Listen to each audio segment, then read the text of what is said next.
Tango Kabila zo tinda bambwa na ye oyo. Aokanisa nini? Que Nord Kivu na Sud Kivu comme yaye. Les sols et les sous-sols appartiennent à l'État. Les sols et les sous-sols appartiennent à l'État. Les chefs coutumiers ne sont pas des propriétaires des terres. Baza ba gardien à terre. Baza géré par le ministère de l'Intérieur. Alors, comme les sols et les sous-sols appartiennent à l'État, Kabila est en train de préserver minerais. Tellement il y a côté espace Katanga la botoli déjà. Alebia Tikatan espace il y a est. Minerais à Tata naye, minerais à yé, ne ba kena ba ko lokota ye, ba ye naye, azu pe minerais na Congo. Kisamba chanyoka. Azu numéro na moi kaboso lokola Kabila oyo. Azu minerais na Congo. Akompe ko sala lobbying pour minerais na mutozo yangote. Non. Ce sont les minerais du Congo. Et les Américains ne peuvent jamais donner une réponse favorable à une telle bêtise. Impossible. Kabila Silimael, Perusuki, Bisiko Zawana, Bongola Mutema, Pokindoki, Ekomi Makasi, Bongola Mutema. Kindoki Ekomi Makasi. Kindoki Ekomi Makasi, Bongola Mutema. Ça fait pitié. Et ça fait trop mal. Ya kozana batu ya boy lokola ba Kabila na Congo, ça fait trop mal. Trop mal. Na oyoka Sony à sa place. Tolungwe wana. Kaka na Bukavu. Banda lobi na 19h. Bazoluka ba panza banque. Ba panza coffre-fort, ba zombongo. Ah, l'État congolais. Depuis que le gouvernement avait fermé la banque naye.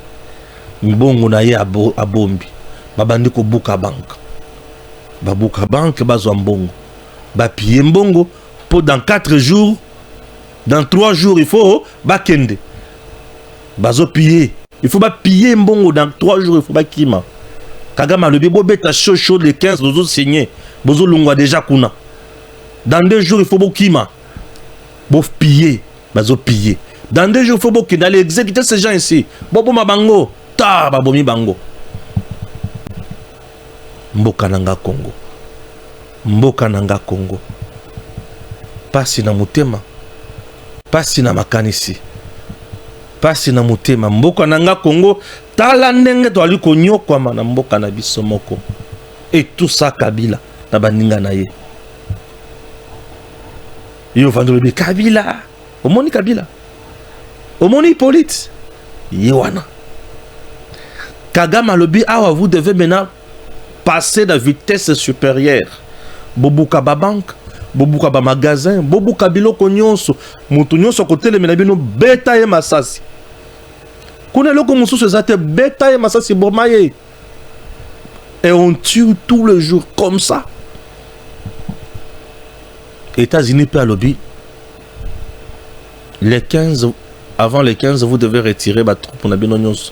Mandoki nabino donc ba char de combat ba camion nyonso ya mandoki ezonga botika Goma polele ezonga retirez-vous, retirez votre armée, retirez votre armée et tokotala bisika sort ya Kabila kozala tokotala bisika sort ya nanga ndenge kozala ako comprendre solo ya liwa bakoyoka solo ya liwa Tshisekedi akangi bango catch bakanisa ki amuninga na bango asilisi bango mael bakoyoka solo liwa bakoyoka ndenge salaka sikoyo. Nous sommes un pays qui se bat pour son propre bien-être et tokotikala jamais kozonga sima et bako comprendre ndenge betaka ndenge salaka. Ah Seigneur. Le président Tshisekedi a kangi Kagame catch. Pour close wana nde Kagame alingaka te. Kagame pensait que kobanda ko négocier makambo nyonso ya vandi na Goma, ozovanda na Goma ya yo, ozovanda na Bukavu ya yo, ovandi wapi po sala nini? Pona nini? Basili Mahele. deal ekosigname tokosigne yango. Le deal aura lié. Le deal va donner ses fruits. Le deal va porter ses fruits et tokokende liboso. Deal ekokende musika bato bakondima. Et tant que bakondima ne ba comprendre que tu sais que tu ne jouais pas, tu sais que tu ne blaguais pas, tu sais que tu étais là pour le Congo. Et il s'est battu pour le Congo. Et après ce Congo est Sengo. Vous allez comprendre. Sarana, tu sais que tu ne blagues pas. Tu sais que tu ne blagues pas. Deal et qu'on a signé. Et tant qu'on a signé, Mbalamoko, Mututu, maintenant quand il s'est dit, hey, awa, n'a gagné, à Kolela. Awa, n'a perdre, à Kolela. Awa, tout ce qui bouille, à Kolela. Et bah, tout va comprendre. Makamonenge Zalaka, Pedulenge Salaka. Maintenant, nous avons un dossier judiciaire. Ok? Voilà. Dossier judiciaire, ils allaient à que Monsieur le ministre de temps en charge de la justice, Constant Mutamba, a se préparé au moment où je vous parle. Avocat naïe va déposer lettre pour le but qui a zobela a empoisonné. Et le quoi les bosso, et le quoi mi balé a récusé procureur général pour la cour de cassation, a récusé aussi magistrat Nyoso, il y a cour de cassation, il y a parquet général pour la cour de cassation. Maintenant, je dois vous dire ceci. Les politiciens congolais, sont les hommes les plus méchants. Mutamba banda ko piolola awa. Ndenge soki oyibi bakokangayo, ndenge oyibi bakokangayo. Au moment où je vous parle, Mutamba moni ki aza coincé, Mutamba seli maele. Na kisanga dina moni pancarte moko boye baki ko tia na site moko boye pour dire que ici sera érigée la prison de Kisangani. Mais malgré cela, c'est déjà en retard puisque l'infraction a été déjà consommée, le détournement a déjà eu lieu. Il y a eu déjà instruction. On a clôturé l'instruction. Nous sommes au niveau de la poursuite. On attend que l'autorisation y a Assemblée nationale pour poursuivre M. Mutamba. M. Mutamba, lorsqu'il nous dit qu'il a récusé un magistrat, pena procureur général pour la Cour de cassation. Il est le seul numéro 1. Il y a parquet général pour la Cour de cassation. Il est le seul où il faut à poursuivre ministre tout député national. C'est que tant que récusé, président de la République a nommé procureur général pour la Cour de cassation Moussous. Pour Ayako Bandra dossier à zéro, tout président Salandengenin. Donc Mutamba voulait nous dire, monsieur le président, tu avais nommé un incompétent, un mafieux, quelqu'un qui vient pour me créer des problèmes et voilà, Longolaye. Donc Mutamba veut nous dire, bah Longola. Le parquet général pour la Cour de cassation, Bacha parquet général pour la Cour de cassation, il y a Sika. Pour Bayako Sam, Bayako Land, la dossier naïe. Les dossiers n'est plus à ce niveau-là. Le parquet général pour la Cour de cassation, le procureur général pour la Cour de cassation, le magistrat qui sont là-bas. Basi Basali Moussa Bango c'est Sili. Yona Bango beaucoup na Cour de cassation. Si tu es vrai, tu sais que tu n'as pas volé, tu n'as pas détourné. Va avec tes avocats dans la Cour de cassation te défendre.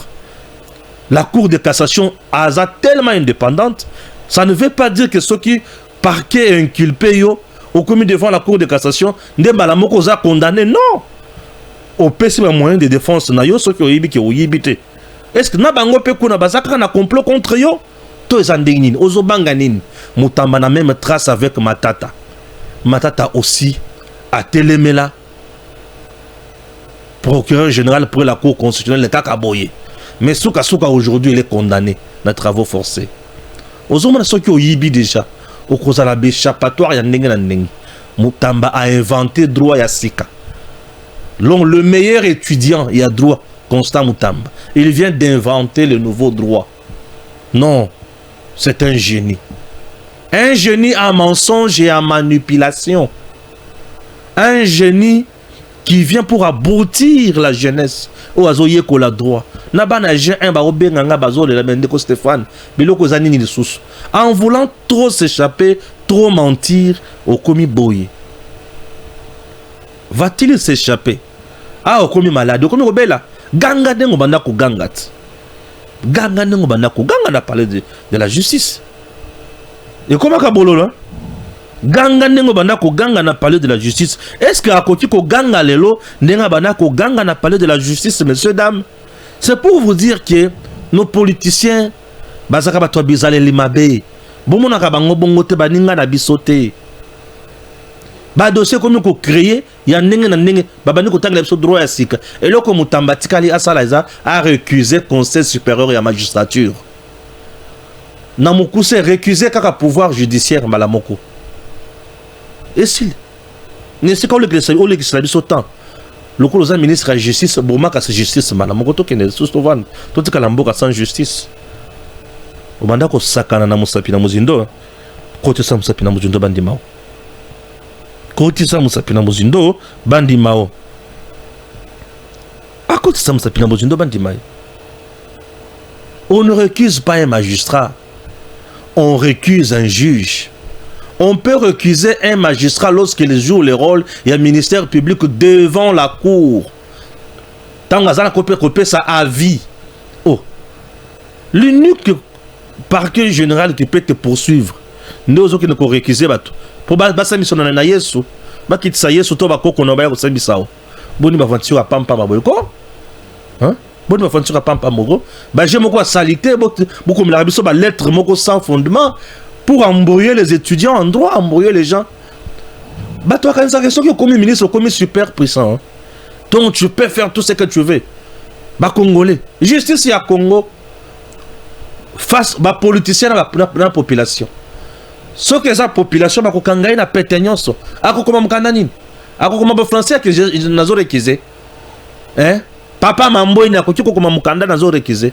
Et c'est fait ba comme son ministre ba kanisi comme mutamalunga. Eh, dans Congo, il suffit. Bah, comme son ministre, comme le tout puissant. Aux députés nationaux, comme le tout puissant. Ngayo ne peut pas m'arrêter comme ça. Yo nani. Oh, yibi baka ngayote. Moi, on ne peut pas me. Non, monsieur. Botika aventure pam pam bako. Aux ako sakalana ba congolais. Hein? Un ministre de la justice. Ah, Seigneur, je sais. Ah, et le gars, il bimeza mabe. Yango na kati malam ko yeso lobite mwana na ngai kiti sa mutema ba tunem so bazo bisa Stéphane mon stratégie oza moyibi to stratégie ça c'est de l'immaturité politique et juridique même oza stratégie teza buzoba ay miyibi bazami to mnoko makase ay miyibi bazami noko makase miyibi bazalaka misu makase moko muyibi nando kibatu moko bazaka misu makase bazaka na kowanga nao na kubonde la pena kosenga bolimbisi. Ah Seigneur, Congo mon pays. Mais suka okokoya kubanga naote male okokoya na. Mais balamangi oui mango ya ba congolais mutu moko kolia yango te. Mutu ko sakana na 19 millions te. Na ya ko betile maboko pona nini? Pona obanga na banga e. Mbongo na biso ba peuple na ya kubanga e. Na ndeni. Comment moi je peux avoir peur de ce jeune frère? Pas un ministre. Ah, un jeune ministre comme ça avec plein d'immaturité politique. Un jeune ministre avec une mauvaise éducation politique.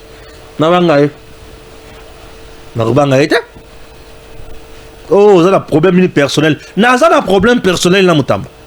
Bon, tu n'as pas de problème personnel. Mais comment koyi ba bongo bazo sambisa ya zoboye? Kende kolati ça va preuve que oui bité. C'est ça mon problème personnel là. C'est le seul ministre depuis à Kota. Il a créé des problèmes na président, il a créé des problèmes na premier ministre, il a créé des problèmes avec tout le monde. C'est le seul. Na gouvernement à Tshisekedi, le seul ministre qui a été rappelé à l'ordre par la première ministre, par le président de la République. Le seul, Mutamba. Rappelé à l'ordre, Zonga Nanzela, à un gouvernement populisme. Bolongoli Mutuna mouvement citoyen a créé parti Nae Balabala, pas comme ministre. Conséquence. Bah, conséquence, yango. Immaturité politique. Donc il pense qu'il est le tout-puissant, c'est le meilleur ministre du gouvernement, avec un résultat zéro. Ah, avec un résultat tchigémo. Et ministre. Vous allez regretter et vous allez comprendre que notre pays, ils ont mérité ma camboboyété. Mais Dieu merci, nous avons quand même un homme, malgré Bazo Lukako Bomae, mais Bazo Longate, puisque mission Azanayango pour le Congo, et tous à la noble. Je commence avec la lecture. Le Rwanda profitait de la RDC. Est-ce que vous savez que la société d'aviation rwandaise, Air Rwanda, devait payer des droits de survol de l'espace aérien congolais estimés à 100 000 $ annuellement, et que cette société ne payait absolument rien à la RVA? Est-ce que vous le savez? Le Rwanda agissait en RDC comme dans un pays conquis. Drôle. Maintenant, je vais aux États-Unis. Aux États-Unis, je vais lire cette information. Elle est vraiment capitale. Raison pour laquelle on en parle tous les jours, messieurs, dames. L'info est vraiment capitale. On en parle tous les jours. Alerte, alerte, alerte. USA, Rwanda, RDC. Les États-Unis exigent le retrait des troupes rwandaises du Congo avant la signature de l'accord de paix. Ce qu'attendaient les Congolais commence à devenir réalité. Les hommes de Kagame n'ont plus de choix. Un document explosif consulté par Reuters, selon un projet d'accord de paix confidentiel consulté par l'agence Reuters, la signature de l'accord est strictement conditionnée au retrait immédiat des troupes, des armées et des équipements militaires du territoire congolais. Rédigé par des responsables américains, bien que le document ne soit pas daté, 4 sources diplomatiques ont confirmé son authenticité, précisant qu'il a été élaboré par des officiels américains impliqués dans les négociations de paix dans la région de Grand Lac et une pression diplomatique majeure sur Kagame. Ce projet d'accord met le Rwanda face à ses responsabilités. Soit il retire ses forces du sol congolais, soit aucun accord ne sera signé et soit Kagame ne fera plus 24 heures au pouvoir.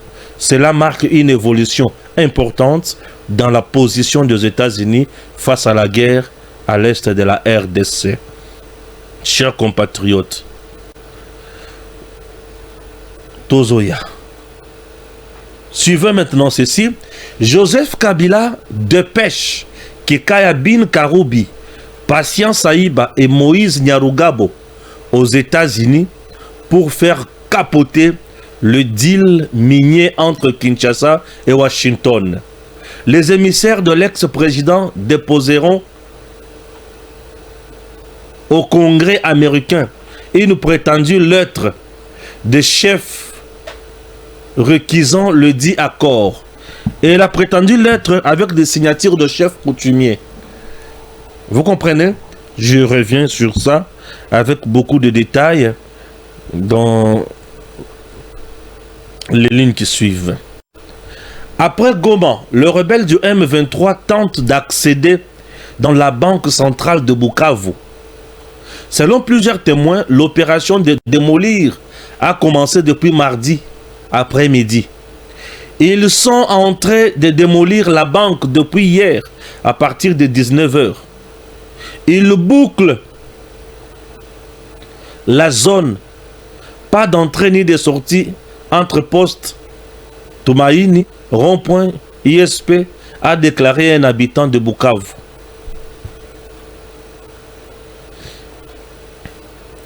Chers compatriotes, c'est une tweet il y a Baelenge Irenge qui dit l'inconstant Mutamba, totalement dépouillé par Tshisekedi et Soumino.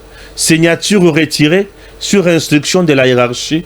Désormais, c'est le vice-ministre qui signe tout. Interdiction formelle de remettre le pied au Conseil des ministres.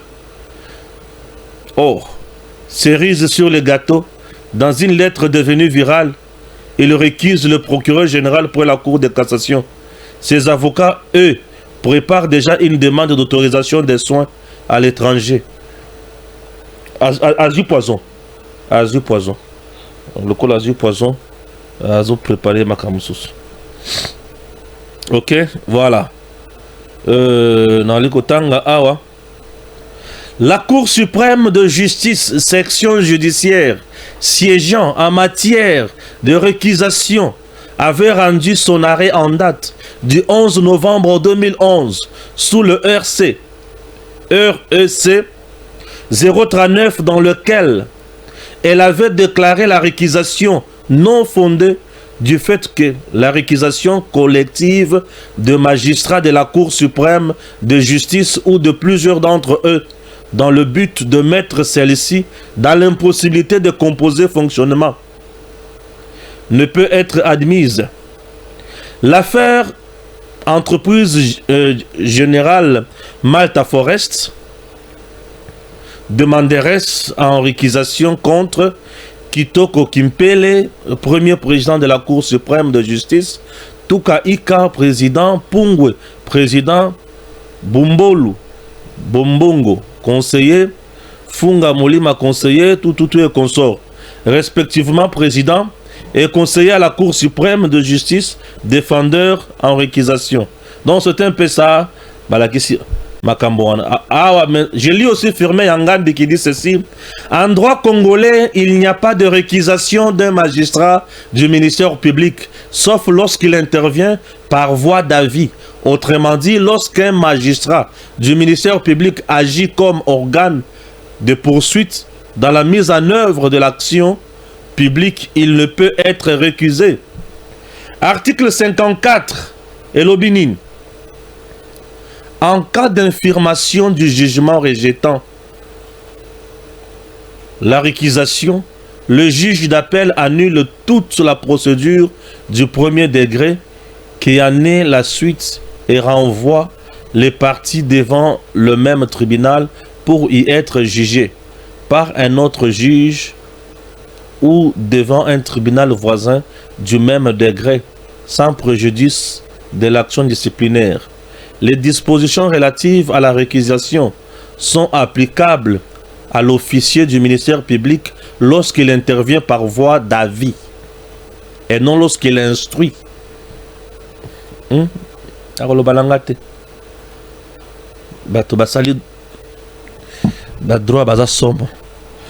Bon, tokotana bozindo ya makambo poto yeba koma ko limbola makambo mosusu.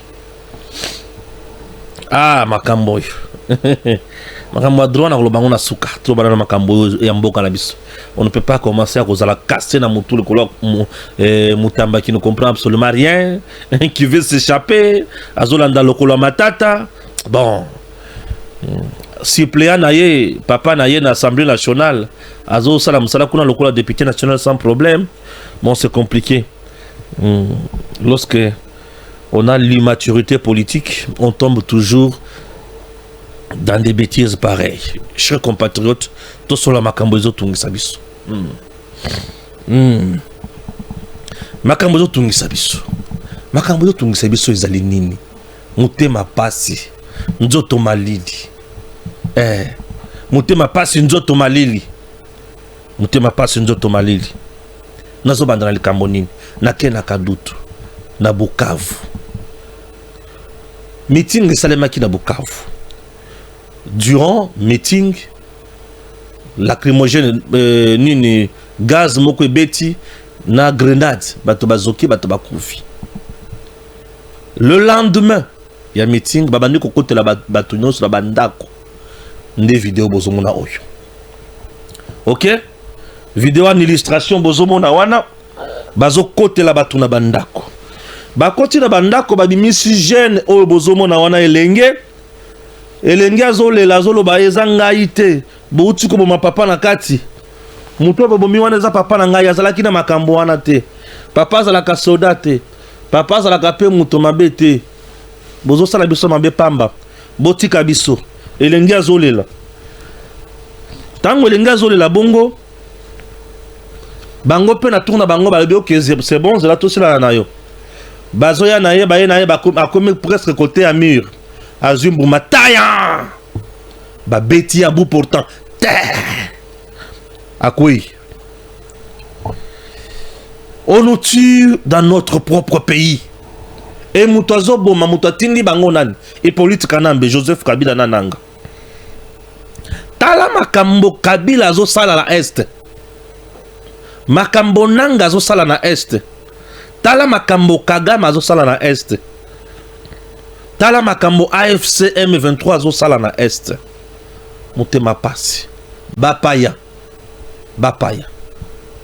Kabila batu bamona ndenge Kabila yaka na tata mwasi na ye batu bamona kaka ndenge Kabila yaka na Congo na tata mwasi na ye Kabila ndenge ya na Congo na tata mwasi na ye batu bamoni Kabila ndenge ya na Congo na tata mwasi na ye Kabila ye wana na tata mwasi na ye Janet i politika nambe na Janet tala ndenge baya na Congo est-ce que ozomona bango ndenge baya na Congo baya boye bazala nde boye et Congo sukoli bango Congo sukoli bango bayibi pendant 18 ans tala bongo ndenge bakoma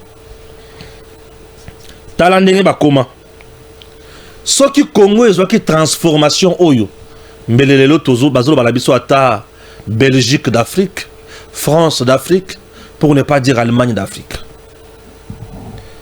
omoni ndenge bayaka na ndenge bakomi awa ndenge bayaka omoni ndenge bayaka awa siko ndenge bakoma boye na mbongo ya biso ba Congolais lelo Kabila Janet Kanambe Olive Lembe Nanga basali mouvement baki bavandi na Goma na Bukavu avec M23 bazokota la siko na bandako belenge bazokota na bandako babimisi elenge lokola tozoloba makambo ozowanga na pona tata na yo zela ozwa ya yo Kabila tundi bango bobeta bango masasi et on tire à bout portant au bimili banda ta okwe et celui-là batu baye ata mutu moko tazolela ni mutu azokosola tala sikoyo environnement wana tu sens que quartier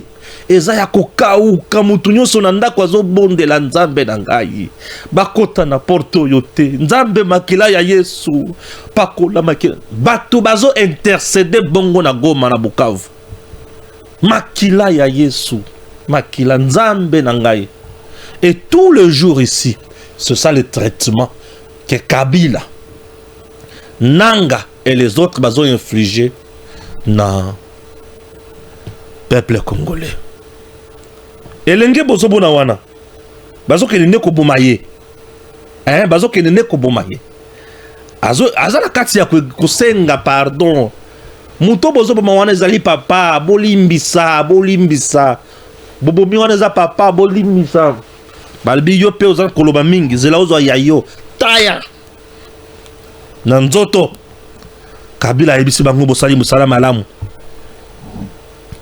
Nanga ebisi bango bosali musala malamu Kabila ebisi bango bosali musala malamu Nanga ebisi bango pe bosali musala malamu Ah Seigneur Jésus Ah bosali musala malamu ya basali musala malamu Oh musala malamu ya basali musala malamu Regardez comment les Congolais sont traités. Yo mutozela ka Kabila, tala ne ba obana boma biso na Kinshasa. Ozomona. Pour Kabila zo ya ba Rwandais. Soda zo beta Congolais masasi wana c'est un Rwandais. Somo ya Congolais za la kate. Donc un Tutsi n'a pas somo ya Muntu. Un Bantu n'a pas d'estime liboso ya Mutu wana. Ye ako protéger malamu soso na libata na ngombe. Ako lengela bango ako beta lisasite. Mais yo mutu il faut beto lisasi taya nanzoto okwe même pas un instant de dire paix à ton âme bakoya ko lokota yo ko tika la wana zo pola croix rouge koya ko lokota yo ça c'est le traitement oyo Kanambe a infligé na batu na biso na Goma. Yo muto zo la Tshisekedi akende. Tala ndenge tokobanda kozwama bambuma na Kisasa awa. Tokosala la bino boy. Na mutema mabe na yo wana. Boko kufa lokola bambwa na Kisasa awa. Ozomona ndenge ba traiter batu. C'est ça. C'est ça. Tu peux me montrer bisika Tshisekedi a traité batu boy. Est-ce que tu peux me montrer les lots? Bisika Tshisekedi a traité batu mutindo. Écoutez ya bino. Écoutez ya batu mitema mabe na makambo mutindo boy. Kabila kaka. Au vande wana te.